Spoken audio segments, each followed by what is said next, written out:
Testing, testing, 1, 2, 3. Can you guys hear me in the back there? Awesome. All right, I am Amanda Garasio. That is how you say it, Garasio. And I am a graphic designer here in Austin. I've been doing graphic design for over 10 years now, most of that time as a freelancer. And I'm also a huge bookworm, so book covers are some of my favorite things to design. Today we're going to kind of do an overview of how to think strategically about what goes into a great cover for your book. I'm not going to get into like color theory and the designy arty details like that. I'm going to kind of help steer you to think of what the best concept would be, like what direction to go with your book cover design. So that's what we're going to be covering.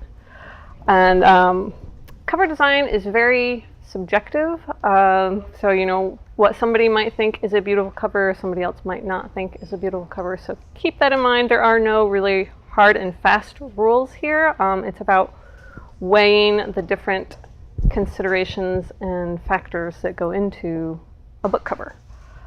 So with that, we're going to start with the handout that I all gave you, that chart of the 3 different circles. This is kind of something I came up with that I call the 3 A's of cover design. So it's basically the 3 major areas that you're going to want to think about when it comes to your cover: appropriateness, audience, and artistry. Appropriateness is about making sure it matches your book. This seems like common sense, but you'd be surprised. Some people kind of are so close to their own work that they don't really have an objective view of what actually fits for their book. So you need to think, does this cover direction I'm thinking of, does it match the tone of my writing in the book? Does it match the content? If you're, sorry, was it too quiet? All right. If you have illustrations of characters or a scene from the book, does it actually match the details that you laid out in the book? If a character is a redhead, you don't want them to have black hair on the cover. Small things like that. You'd be amazed how often little details like that are not a match for what's in the book. If you're doing a series, you need to make sure there's some consistency from book to book so that they look like they belong together. And if you already have a style established as an author, that your books have a certain look, think, Stephen King or Nora Roberts or something like that, you want to make sure it still fits within that look. So all of those kind of things fall under appropriateness. The next circle, audience. Does it appeal to your target readership? And this is kind of a fudgy one because, you don't want to get into stereotypes so much, but at the same time, you have to pick a focus for your book. We have a saying that if you're appealing to everybody, you're not really appealing to anybody because it's just so basic and boring. It doesn't really draw anybody in. So even if you want people, outside of the genre you're writing in to read it, you still need to focus as far as the cover, just from a marketing standpoint. Because otherwise you'll just have like conflicting messaging or ineffective messaging. So you want to make sure, you pick, I'm targeting young teen girls that like dystopias or something. Be as specific as you can, because that will help guide the direction that you're going to go with not only your cover, but also the rest of your marketing. And with that, you do want to fit into the genre that you're writing in. You don't want to look so out of place that people are surprised when they read your book that it is what it is. But at the same time, there is a lot of wiggle room as far as what is appropriate for a genre or expected of a genre. So, if you're writing science fiction, it doesn't necessarily have to have a spaceship on it, or something like that. And some of these seem like common sense, but again, it's just good to always make design decisions consciously and not just because something looks pretty. which brings me to the next circle, artistry. This is the circle about looking pretty. So you want to make sure that your cover is unique. You don't want to just copy what everyone else is doing or what a particular successful author is doing. For one, if you're copying a successful author, everybody's familiar with them, and then when they see your book, they're going to know that you're trying to copy them. It's just not a good impression to make. Second of all, if you do something different, something really tailored to your book, it helps draw people in. And that's always a good thing. Something different on the shelves can help draw people's eyes. And then also another aspect of the artistry circle is, is it beautiful in its own right? In whatever style of art you want to go in, but does it have artistic merit in its own right? And this is probably the category that gets most overlooked or ignored with self-publishing and indie authors. But it can actually really help you, again, because it helps you to stand out if it's unique and beautiful. And, how many of you are on Instagram? Any of you? Okay, a few of you. Well, one of the best things on there is the book cover sharing. People get a new book or they see a new book in a bookstore and they're like, oh my God, this cover is beautiful. And they snap a photo and they share it. I mean, they're not going to do that if your cover is not, good looking, if it's not artistic in its own right. So that's something to consider as well. And all of these are kind of moving parts. It'll change from book to book. You may want to emphasize one category more than another, depending on, your goals with the book, your genre, your, professional history. I mean, this is why I say there's no hard and fast rules, because it's not like, 30% this circle and 30% this circle. You have to kind of weigh and consider what you're going to put the most emphasis on while still trying to hit all the circles. So in the little overlapping areas, I've put, little sayings about what the result is if you only hit two of the areas. So if you miss the top circle, appropriateness, this is probably the worst offense, because this means you're misleading readers because the cover does not match what is in the book. And that can be a big problem, because if they pick something up, if they buy something expecting a certain type of story based on the book, and then they read it and it's something else entirely, they're going to be either confused or angry, or just put down the book and not finish it. And they're certainly not going to recommend it to people or anything like that.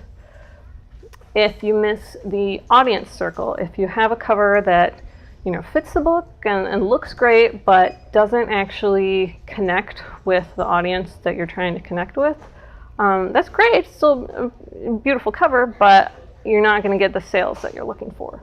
So that is why you need to consider that circle, because the audience, you need to connect to them in order to get people to buy the book, pick up the book. And if you miss the artistry circle, I already covered this a little bit, but you don't stand out. You're missing out on the social shares that a good book cover can get you. You're not going to win, any book cover design awards or anything like that. Or how newspapers do like the 50 most beautiful book covers of 2015 and things like that. You're never going to make that list if you ignore the artistry circle. And also, you'll make designers sad. So don't do that. So now I have a few examples. I know I don't have a big screen that you all can see, but I have a little screen here. Hopefully it's big enough that you can see the book covers I'm showing. I guess we'll find out. So an example of a misleading book cover where they missed that top circle of appropriateness. Did it switch? It did not switch away. There we go. All right, so Frankenstein. Pretty well-known story, monster, crazy science, a little bit horror. This classic cover for it depicts almost looks like a woman, knight, with a sword going up a mountain. Which, cool. Female knight, adventure story, that sounds exciting. Except, when you pick up the book, that is not at all what you're going to get from the story of Frankenstein. So, not Not a good example of what to do.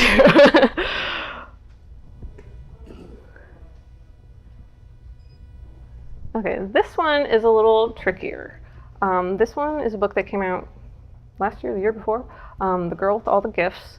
It's actually a pretty good looking cover. You know, it's well done, it's pleasing, it kind of makes you curious. But from this cover, those of you that are close enough to see it, what would you guess this book's genre is? Non-fiction self-help. Yeah. Okay, I picked this up thinking it was a paranormal fiction. Okay, the girl with all the gifts. Maybe she's like got superhero powers or something, you know, whatever. It's actually a zombie story. Yeah, and I mean, it's a really good book, and I liked it, but, you know, a cover like this, if they're going for people who like zombie stories, this is probably not going to connect with them. Nothing about this says zombie story. So it's a little misfire there. And as far as books that miss the artistry circle, I think those are pretty self-evident. I mean, you guys all have common sense and eyes in your head, so you can know that. But if you want to see some really horrifying examples of book cover design, there's a Tumblr website called Lousy Book Covers. It is just like, it'll make your eyes hurt. Like, it is really bad. So if you want examples of that, you can go there. Yes? I'm also curious, there's kind of a light orange and you've got white text on that. Mm-hmm. It's not really a very good contrast. I mean, if you put that in black and white, it's probably not very easy to read. It's not terrible. It's not the worst I've seen, we'll put it that way. That's one thing I told my designer, says I want it to be readable as a thumbnail and I want it to be readable in black and white. Yeah. You know. Yeah, that's a good point. You do want to make sure there's enough contrast that it's readable, whether at thumbnail or at regular size. Okay, so now we're going to move on out of the three circles into just some general rules that you can break and general design tips. So I mentioned earlier that you can push the boundaries of what is expected of your genre in your cover design. Not just your genre, but just in cover design in general. And so we're going to go over some rules that I want I'm not saying you have to break them or that it's always a good idea to break them, but just consider whether breaking them would be a good idea for your particular book. So the first one is, you can fit into your genre and what's expected of your genre while still doing something new and interesting. So again, you don't have to show a spaceship for science fiction or, a shirtless dude for romance or things like that. Maybe it is a good fit for your book, but, don't be afraid to push the boundaries of what's expected in your genre in either your writing or your cover. So I have a few examples of covers that are still appropriate for their genre, but do something a little different than what you normally see. And you'll be familiar with some of these because some of these are pretty big sellers. Still not working, I forgot. Okay, Gillian Flynn's Gone Girl. This is a mystery thriller. And a lot of times with those, you get like scenes of pavement and like a shadow stretching across the pavement, or like this does have red letters, but you know what I mean, like big bold red letters, or like a gun, or something like that. This really struck me because it's so minimal. I mean, the only imagery on here is just a few strands of her hair coming in the side. And it works. It's successful for a mystery thriller because you're like, okay, gone girl, and there's some hair. Like, is she dead? Like, is this like a corpse? What's going on? It makes you want to know more. So in that way, it's very successful, and it still fits within the mystery genre just because of the coloring. It's dark. It's got the red type, and it works, but it does something a little different. You had a question? I was going to say, it kind of looks like tree branches. Yeah, see, and the ambiguity of that too also draws people in because they're like, wait, is that tree branches or is that hair? Like, what's going on here? It makes you want to learn more. Okay, this one, Annihilation by Jeff Vandermeer. This one is science fiction. Not your, spaceships and aliens science fiction. It takes place on Earth, but It's definitely got an alien feel to it, and that comes through very strongly in the cover. Like, I don't think you would think this is anything else based on the cover. Like, I think it's clearly science fiction, even though it's not normally what science fiction covers look like. Does that make sense? And obviously he's doing well because this is being turned into a movie that's coming out later this year or next year, I think. And I just think it does really well. Like the bold type with like kind of alien plant weaving through it. I mean, it definitely gives me a feel of like, this is strange. This is not like normal Earth happenings going on here. And so I think it really works for that. And this is actually one I picked up completely because of the cover, because I read a lot of science fiction and fantasy, so I'm in that section a lot. And I was like, what is this? This is something, you know, this is a different kind of cover. And it made me pick it up, which is, of course, what you want. And this is another example, too. I had mentioned earlier series consistency, making sure, you know, you remain consistent if you're writing a series. And you can, sorry, can you see okay over there? Yeah. All right. It's a similar template and layout for each, but each is still unique in its own right, which is what you want. I mean, you want there to be visual continuity between the different books in your series, but you don't want them to be so much the same that people can't tell them apart. Okay, this is one that is better viewed, bigger, but I'm going to talk about it anyway. This is kind of Victorian fantasy, so it's in an alternate world with kind of like a Victorian era feel, but it has dragons, and there's a lady naturalist who's all about studying the dragons. And so the cover, you can see it has, well, you can't see that far away, but the cover has a dragon, and then it merges into a drawing that's showing like the musculature and has little notations and stuff, like a naturalist drawing, like, you know, Darwin might have done for the finches and everything. And it's just a really beautiful cover, and it's kind of refined. You know, it's got the nice typography up in the corner there, and it's just a really clean drawing. And you know, it's a little bit, it's still dragon, clearly, so I mean, it fits into fantasy. You're not going to think this is anything but a fantasy with dragon on the cover. But it does it in a different way that makes it stand out. And this is another one where they did a really good job with the series continuity, because there's 4 books in this series so far.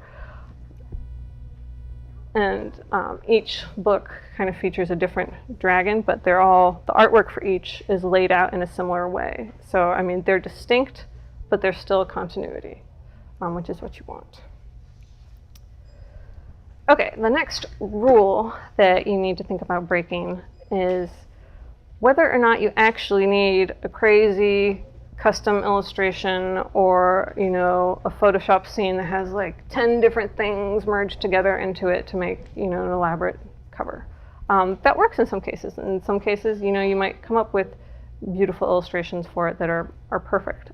But I want you to think that, you know, that is not your only option. You have other options in that. So one of the things you can do is have a cover that uses just typography, just words. Because the way that we present words, like the font and the color and the placement, has a lot more nuance and personality than most people realize. And, you know, a good type treatment might be all that you need for a cover. So it's worth considering that. And I have some examples of that here. Okay, this is Room by Emma Donoghue. This to me is a really striking cover, just because it's so bold and stark. I mean, it's just the word room written in crayon. And this is perfectly appropriate for this book too, because it's told from the point of view of a 5-year-old boy. So something written in crayon, I don't know, I love this cover because it's so perfect for that. Like, you can see him sitting in the room drawing this out in crayon. It kind of really ties you to the story. And again, the only thing there is words. I mean, yes, it's crayon drawing, but it's a drawing of words, so it's still just typography. Another good example is Quiet by Susan Cain. It's a nonfiction book about introverts, and they kind of play with that by making the cover itself quiet. You know, it's not loud, it's not shouting at you. It's got a little bit of texture in the background, but it's mostly just the words. And I think it works really well for this one. Me Before You by Jojo Myers. This is contemporary romantic fiction. It's also just a movie that came out recently. Yeah, earlier this year, I believe. And again, it's pretty simple. You know, it's just black and white words on a red background. But the sweep, the angle of the words helps convey that it's, you know, there's a romantic element to this story. But it doesn't go overboard into, like, you know, pink pastels, normal, like, oh, happy romantic love story kind of thing, because it's not that kind of book. So they kept a good balance of romantic feel without going overboard with it, because it is kind of a sadder story. And I think that works really well. And most of Jojo Myers' covers actually are type only, which is another consistency she keeps. Even if the books aren't in a series, that tends to be her style, which helps people find her on the shelves.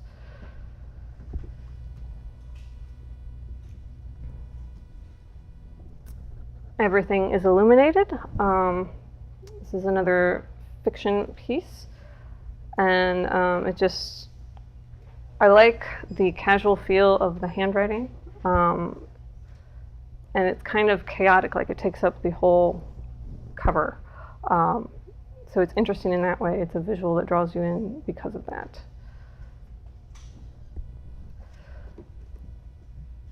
Actually, that's the last of the type examples. So another way you can do a cover without a custom illustration or crazy photoshopped scene is to just use a photo of an ordinary object. It doesn't have to be, a crazy photo shoot with like models and costumes and makeup and like all that. If there is an object in your story that has real significance, putting that on the cover could be a great idea. If there is an object that can help represent, a central idea of your book, particularly in nonfiction, this is useful. That could be a great idea for that. So just some things to think about with that, and now I have some examples. Okay, say what you will about the writing of the Twilight books, but those covers are gorgeous, okay? I don't want anybody to argue with me on that, because no. She, for all the books in her series actually, the photos are pretty simple. You have a hand holding apples, you've got, the other books have like a chess piece and a flower and a ribbon, I think. I mean, all ordinary objects. Like, you could take this photo at home yourself. Throw up a black backdrop, put your hands there, hold an apple. I mean, you might have to take a couple of shots and tweak it in Photoshop a little bit. I mean, this is not a complicated cover. Clearly she did well with these books, so that certainly wasn't a barrier to bestsellerdom. So, something to think about that, like, could your story or book benefit from just putting a simple object on the cover? She's another one that had really good consistency with the series, too. They clearly belong together. They've got the same color palette. They've got the same basic layout as far as, like, the image, and then her author name is at the bottom and the title's at the top, but they're each still distinct books. This one, Wild by Cheryl Strayed. This is a kind of nonfiction memoir about her time on the Pacific Crest Trail. I don't remember which one it is. But if you've read this book, you know that her hiking boot is a big deal in the book. So it's actually a perfect cover image for her. And I mean, again, this is a pretty simple image. It's just a boot. It's a little dirty, white background. It's not an overly complicated cover, but it works perfectly for her book. And this is another one that just got turned into a movie like 2 years ago, I think. Yes. Are they still using that? Because I think I've seen editions that now have a picture of Reese Witherspoon on it. Yeah, they do. They have like the movie version covers. I hate the movie version covers, but yeah, that's a problem too when books get made into movies and they lose their beautiful book covers and have movie screenshots instead. Paper Towns by John Green, YA fiction. Again, not a complicated image. It's just a pushpin and a map. They got a little creative with, getting some perspective on the title typography at the bottom, but again, this is a picture you could take at home pretty easily if you get the lighting right or whatever. But yeah, simple objects could be perfect. This is another one with some controversial writing, but as far as a cover goes, it's pretty effective. It's just a tie, literally just a gray tie, a picture of a tie. They could have done a little better with the typography, I feel, but yeah, the whole series, it's just simple images kind of capturing your attention, and it fits, it works, clearly, because she became a bestseller as well. And this is that series, each of the books in it. Again, you've got the tie there, you've got the mask, and you've got handcuffs. All simple objects, not complicated photo shoots or anything like that. Very effective covers. I'm not sure I'd be able to find the head, but okay. Okay, this next point is something that I hear a lot from authors, and it's that they want the title to be the largest thing on the cover. And the idea behind this is good, because the idea is that you want, one central thing to be the focus of the cover and to bring the eye in. But this does not have to be the title. You can do this with the artwork. If you can do it with the title, or if you've become really famous, again, like Nora Roberts or Stephen King, you can do it with your name, because that's what people are looking for. I don't think that's the case with most people, but as far as the other option is having artwork be the thing that draws your eye in, that's definitely an option. And you need to remember that even on Amazon and online stores, your title and name always appear next to the thumbnail. So the title doesn't have to shout from the thumbnail size at the reader. They're still going to be able to see the title and everything when they're browsing books. And you should also consider what the book will look like when it's actually in their hands, whether a physical book or on their Kindle or whatever. Because you want to design for them too, not just the people in the store or browsing. Because you want the book to be beautiful. You want them to like it. Again, you want them to appreciate and share it if they want. So you want to consider what it looks like at full size, not just at thumbnail. And so I have some examples of covers that don't scream the title at you. I know you're all leaning in like, what book is that? It's The Perks of Being a Wallflower. And they, I think, purposely made the title really small and up in the corner because, wallflower, they're kind of hiding in the corner on the side there. And I think it's a really interesting cover because it does make you come closer. Like, what does that say? I can't see it. So it's like, you get closer to find out what is going on with the cover. And that bright greenish yellow color kind of really catches your eye too. So they're bringing your eye in by doing something different with the layout, with the art, and with the placement of where they're putting things. So he didn't need to scream the title at you because he's bringing you in a different way. Let's Pretend This Never Happened by Jenny Lawson. I don't know if you guys are familiar with the bloggess at all. Yes, she's hilarious. I love her. But I mean, the title's a good size, but the thing that draws your eye about this is that costume Hamlet mouse in the middle. You're like, what is this book about? And it draws you in that way. And so she doesn't need to, plaster the title in huge letters across most of the cover to get you interested in the book. The Bone Clocks by David Mitchell. This is another one that does something a little different. This book has a lot of like intersecting stories that take place along different timelines, and so they kind of played with that in the cover with all the layers of circles going on. And it kind of all draws towards the center, like with how the words are placed. So it's drawing your eye to the middle of the book and bringing you in that way. And so he didn't opt to have, you know, big, huge letters across the top that would kind of negate that effect that he was going for.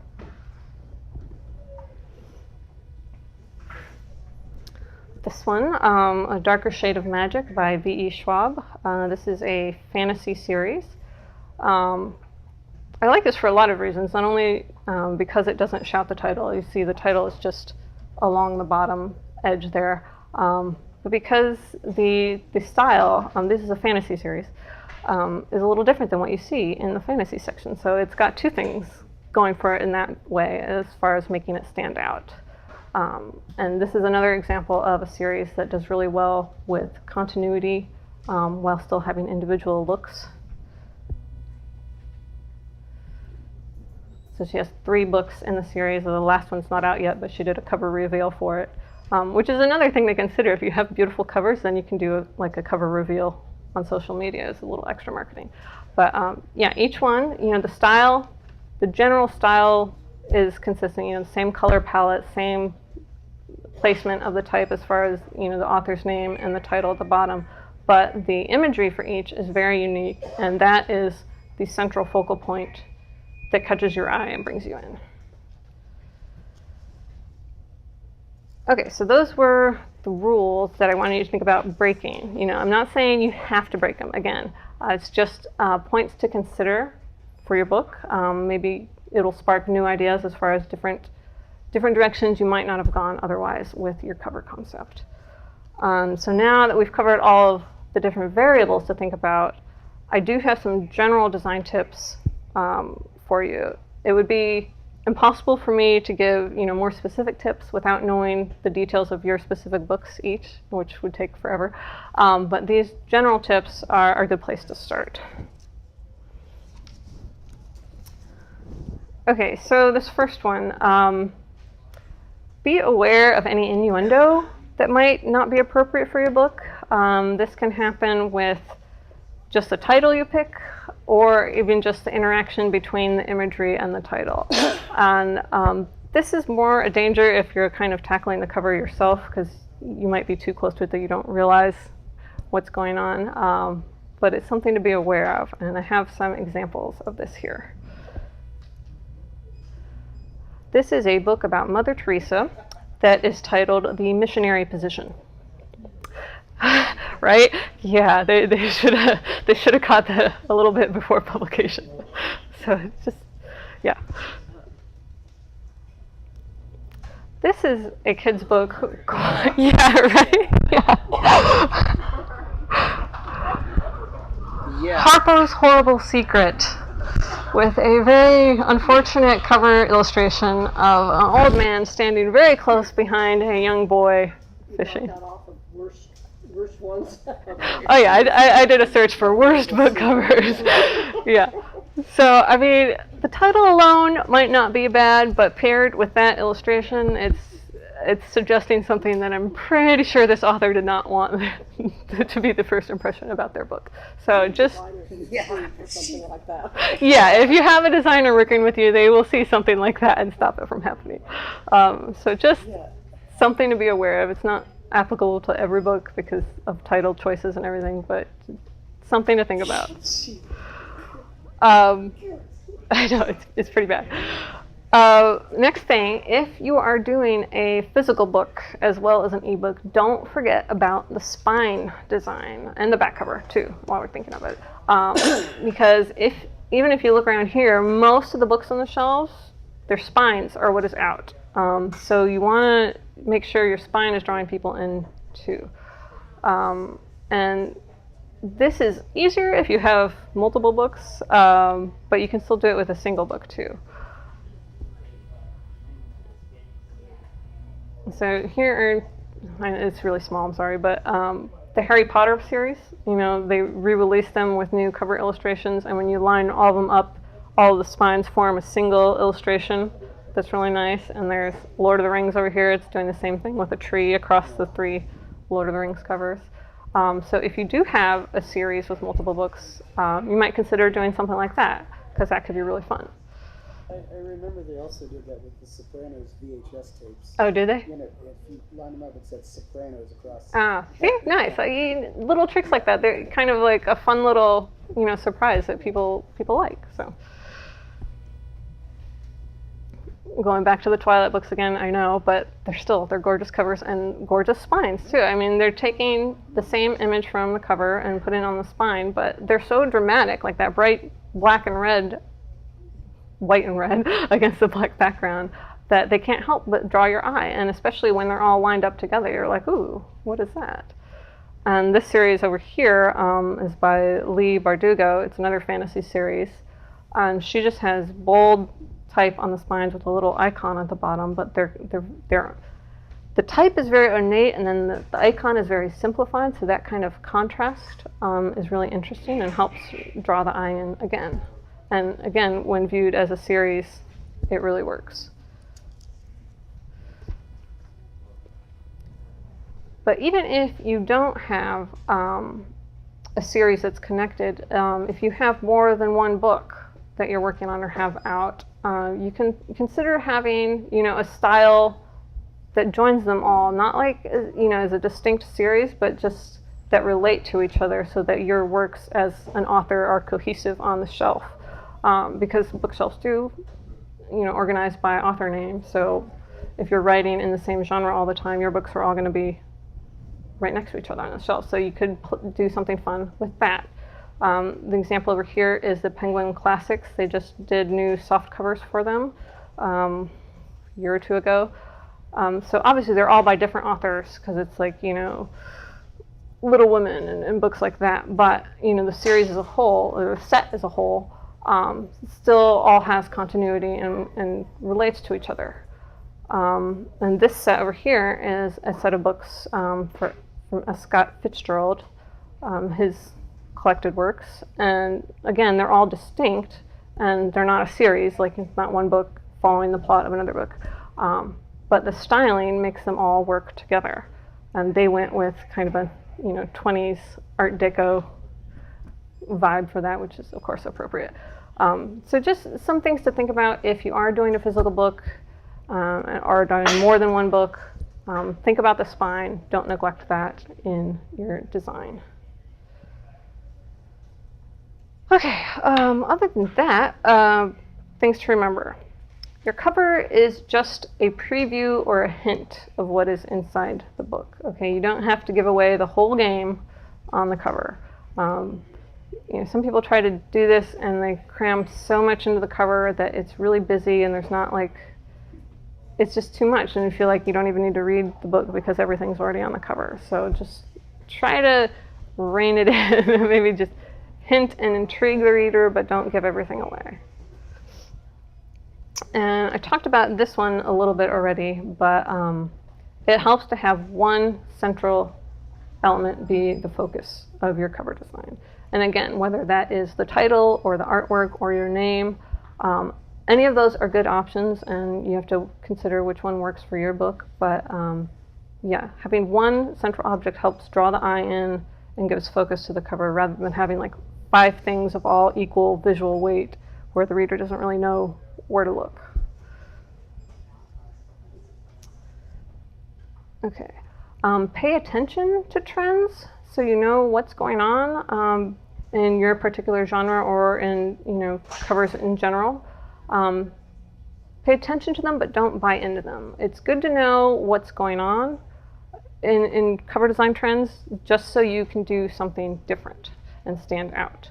And in the last year or two, a big trend that I've seen is floral type, where the letters of the title are like interwoven with flowers and everything around them. And these are 8 examples. I could have put a whole lot more on there. This is like a thing that has just been everywhere in the last year or two. And they're beautiful, they're great. But again, since everybody's doing them now, you might think, okay, well, I'll do something different. So pay attention to what's going on in your genre and in general, just so you know and can address that and do something differently. Another point, you don't want to be so literal in your cover design that it's groan-worthy, but you also don't want to go so far the other way into like really obscure symbolism that like nobody is going to get unless they have like a PhD in, you know, symbolism or something. So try to find a balance between that. 'Cause you want people to get your cover without giving everything away. So it's a hard balance to strike sometimes depending on the book, but just something to consider.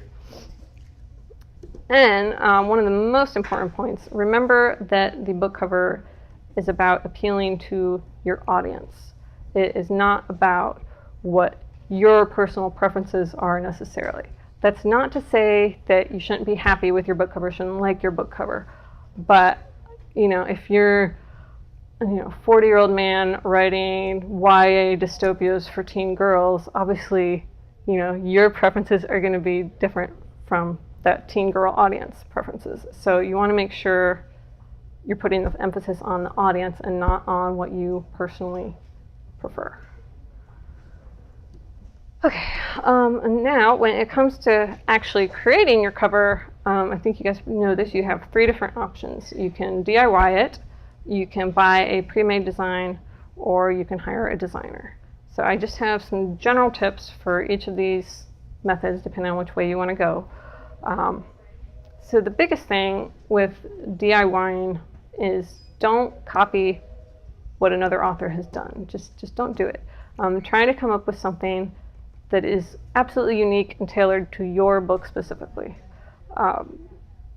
Because that will not only help you stand out, but it's just, I mean, you want the best cover for your work. You've worked so hard on your book. Why would you do it the disservice of giving it a generic cover that's a copy of somebody else's book? Like, it doesn't make sense to me. But you want to make sure that you're giving a unique cover to your book. The other thing is to stay away from the special effects in Photoshop if you can.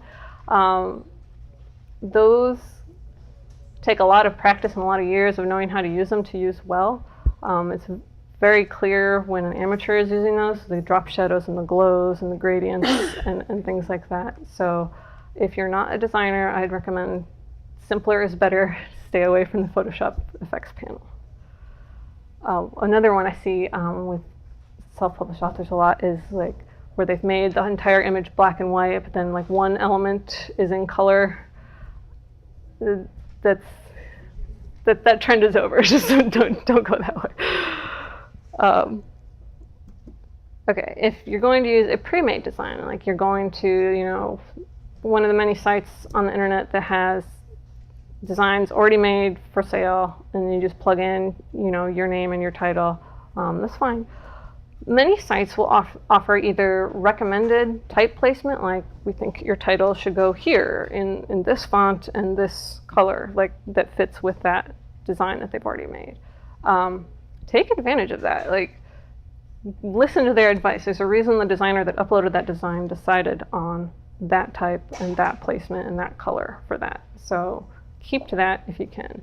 And some sites will even offer, you know, for a small upgrade fee, let you talk with the original designer and have them place the type for you. So that is an option that if you're going the pre-made route, definitely worth looking into, to have the designer place the text for you. Another thing to be aware of with the pre-made designs is that some sites, when you buy the pre-made design, it's, you know, it's yours. They take it off the site. It's only for sale for one person. And that is really ideal, because then, even though it's pre-made and not necessarily tailored specifically to your book, you're still going to be the only book that has that cover. So you're still going to be unique in that way. Some sites, however, they don't do that, and it's still available for sale, however many people want to buy it. So just be aware of what you're getting into with that. I would recommend definitely going the route where you're the only one that's going to buy it. Okay, if you're going to work with a designer, which is what I recommend, and I know I'm biased, but I really do recommend it, there are a couple things you need to know. First is that all designers have different styles. So you want to make sure you browse their portfolios to make sure you find the designer whose style you like. And by style, I don't even just mean, visual style as far as whether it's like feminine and pretty or gritty and layered, but even just how they work. Some designers are more illustrators, so they can, draw characters and stuff for you. Some designers, like myself, are not illustrators, so we do more photo-based and type-based covers. So, if you're wanting a custom illustration, you want to make sure the designer you're hiring is not photo-based and type-based, or vice versa. So just take a look through their portfolios, make sure their work is in line with what you're expecting or what you want, and just do your research. And once you find the designer that you want to go with, use a contract. Definitely use a contract. Most designers should have one. If they don't, get one and use one on your behalf. Both of you should sign it. It should clearly lay out, what's included as far as number of concepts that they're going to provide, number of revisions, the final formats and files that they're going to be providing you at the end, just so it's all laid out and both parties are clear about what is included and what's involved. Should also include timeline and payment terms. And so my other point of that is pay your invoices on time, because that is a chronic problem in the freelancing world, and it's just very nice when people pay their invoices on time. And finally, when you're hiring a designer, it's for their expertise. They are professionals doing this. They have years of experience in things of knowing what works and what doesn't work visually. And that should be why you're hiring them, not just because they have Photoshop and you don't, and you need them to place things where you say. So, trust their expertise and use it, because that's what you're paying them for. That's part of their job. Okay, I could easily get into how to work with a designer and through all the cover process, but that's like a whole nother presentation. And I also go into some of these ideas more deeply on my blog. If you visit my website, the series I talk about book cover design is called Uncovered. And my website address is on the handouts that you have. But I hope today has given you a better idea of what to consider for your book cover and the different variables and things to think about going forward, and maybe even giving you some new ideas. And now Matt's collecting the questions, so we'll go through some of those. Okay? There you go. All right. When an author does a cover reveal, how do you protect your image and keep people from stealing it? I don't know that this is really a problem, because your cover is going to have your title and your name on it, like the author name.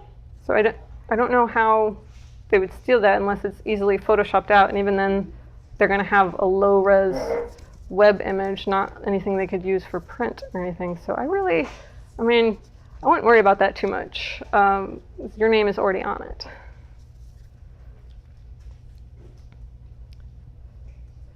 Do you make design decisions based on whether the primary audience is ebook or print?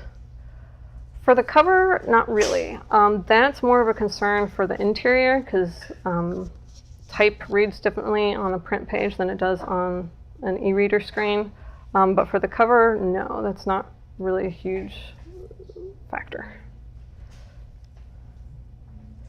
How much of a book do you read, if any, to design a cover? This kind of varies. It depends where the author is in their editing process, whether they have the whole thing available to read or not. Ideally, yes, I would read the whole thing. I'm a huge bookworm. I go through probably 10 books a month, so it doesn't take me a long time to read a book.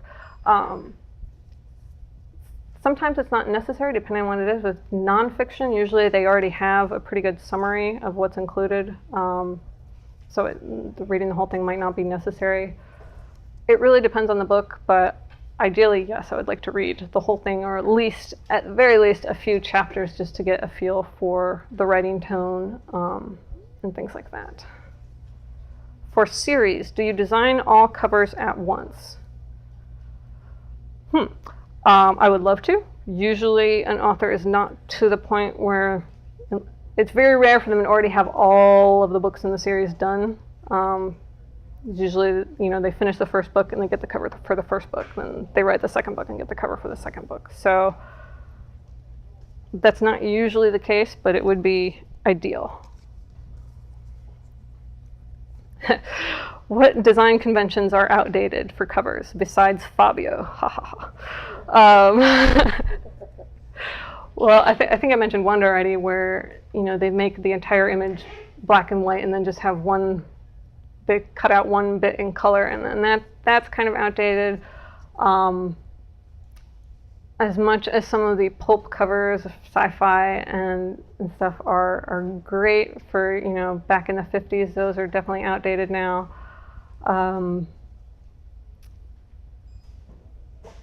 There's a lot of answers to that. I'll think about that. Maybe I'll do a blog post about that.